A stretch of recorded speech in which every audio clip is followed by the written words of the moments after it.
അള്ളാന്റെ റസൂല് ചോദിക്കുന്നു, ജിബ്രീൽ, ആ പ്രകാശിക്കുന്നത് എന്താണ് ജിബ്രീൽ?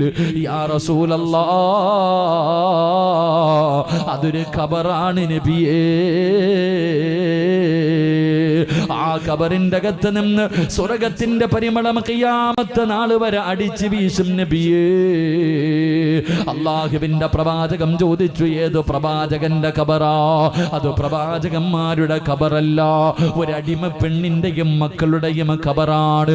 ഒരടിമയായ പെണ്ണിന്റെയും മക്കളുടെയും ഖബറാണ്. അല്ലാഹുവിന്റെ പ്രവാചകം പറഞ്ഞതിന്റെ അടുക്കലേക്കൊന്ന് പോകുവോ ജിബ്രീൽ? ഖബറിന്റെ ചാരത്ത് കിടന്നു ചെന്നപ്പോ അള്ളാന്റെ റസൂല് ചോദിച്ചു, ഈ അടിമ പെണ്ണാരാ? യാ റസൂലല്ലാഹ്, മാഷിത ബീബി റളിയല്ലാഹു തആല അൻഹയുടെ ഖബറാണ്. മാഷിത എന്ന് പറയുന്ന